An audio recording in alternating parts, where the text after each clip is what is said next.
Hi everybody, I'm Butch Stearns. We're here at CRM Evolution 2015 and I'm joined now by Silvana Buljan. Hello Silvana. Hi, how are you How doing? are you? Fine, thank you. Tell us a little bit about yourself. You have your own firm, Buljan and Partners Consulting. What do you focus on? What do you do? We actually help companies to move their businesses from a product-centric management model to a customer-centric management model, meaning we help them to redesign processes, technology, talent management and leadership to really move their businesses from a product-centric model to a customer-centric model, which is the issue that most companies actually were facing when starting CRM initiatives, that they had a product-based model, not really being the customer at the center, but everything that they could offer to customers, not what customers would need. So how hard is that for me if I've been product-centric? Very hard. To adopt that customer-centric mentality. How do you work with a client to start that process? As in many cases, it depends on the leadership. If I, as a CEO, perfectly understand what it means to move my business from product to customer, this is the first step to align the rest of the organization, because you have the top management commitment.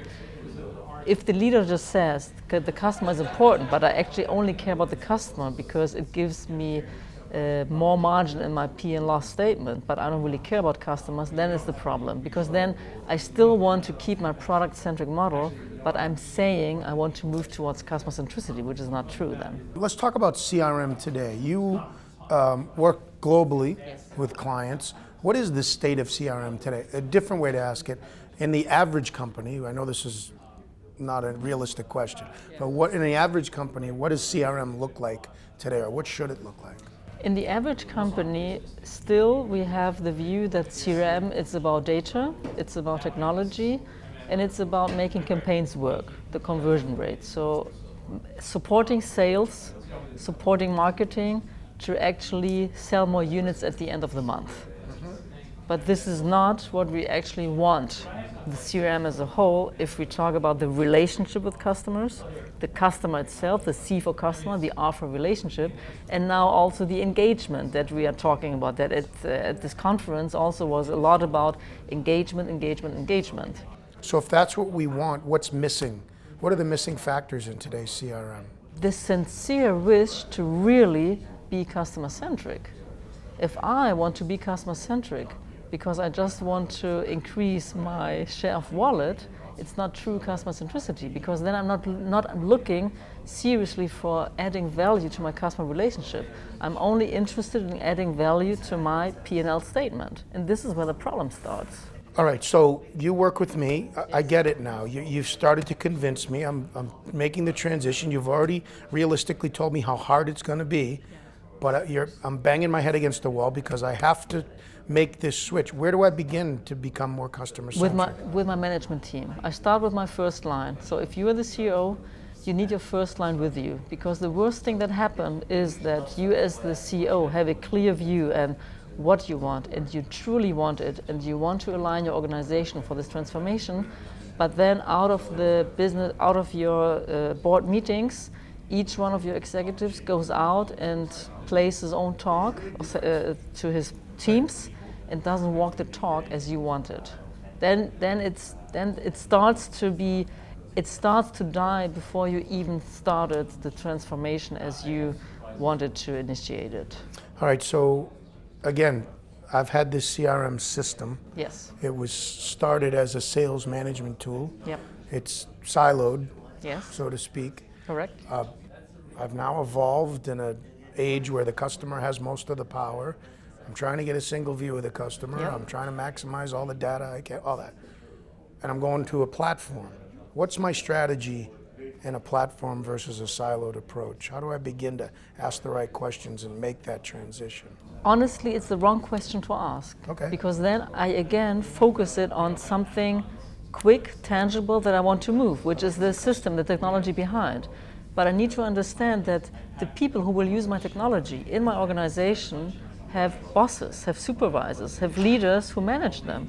If they do not support them, in engaging with customers, and not just by using technology, but to truly engage with customers. It's more than just fulfilling a process using a technology. It's about aligning the vision, the mission, the culture around the customer need, and making sure that I am the first choice for my customer anytime he is about to make a buying decision. This is what I need this is what I want with CRM.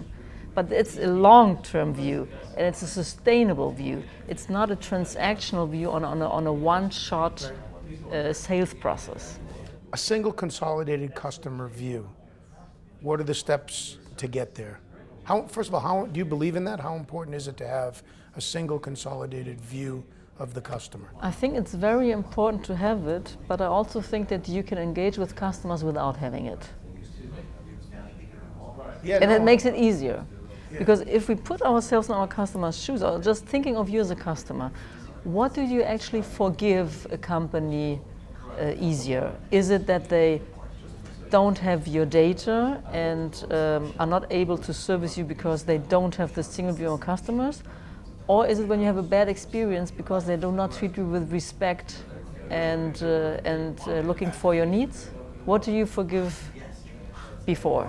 Well, the data, I would forgive. Exactly. So you can engage with customers without having the single view on the data. So when it comes to data, I mean, it used to be a problem getting data itself. Now you have the opposite problem. Exactly. There's too much data, and how do I make sense of it? So I'm sure you work with your clients, the ones that are gathering a lot of data, feedback, right?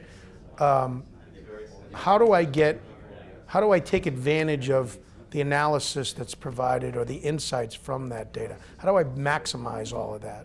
By truly listening to your customers, because if you listen and you ask for feedback, you just mentioned this feedback process, and I'm able to identify the real moments of truth from my customers, then I actually respond to these customer needs if I improve these touch points that my customer has indicated at moments of truth. Because then it's the feedback win-win process. It's not just I'm listening to you because I want feedback and then I don't do anything about it. I'm listening to you to really improve your experience because you see that I have taken action based on the feedback you have given to me. This is what the customer wants to see. And this is what the customer also wants to see if you collect data about the customer continuously. Nobody has a problem with collecting data, but then use it. If you just collect for collecting, but then you don't use it, and you don't give me the feeling that you're personalizing the service towards me, then I'm getting mad, because you're not taking advantage of it. Do you have an individual success story that someone that you've given advice to, that they've really maximized it or put it into an action plan and they had success of it? And it's more on the global vision, because lots of the clients who we work with started with exactly what you mentioned. They had the technology in place. Then they designed the processes to be more customer-centric. Not corporate-centric, but customer-centric. So if I was a customer, how I would like the process to be. This is how we design customer-centric processes and not corporate-centric processes. And then understanding that we need to align leaders, board members, the first-line management to really walk the talk as a team for truly considering being serious about CRM and customer centricity. So the success case that we have, it's more that from the technology view, we were able to convince our clients to have this broader view. It's not only about the technology, it's about the process, it's about the leadership, and then it's also about how you engage with employees. Because when you understand that your employees are the experience creators, because this is something the machine cannot learn. A machine can learn algorithms, but not emotional engagement. And we have taught during the conference, I mean, how many times have we heard the word emotion and engagement? Yes. Actually, each of the speeches was also mentioning emotional and engagement. This is not something that we can learn by artificial intelligence. And this is exactly what companies have still not leveraged in terms of fulfilling their CRM strategy.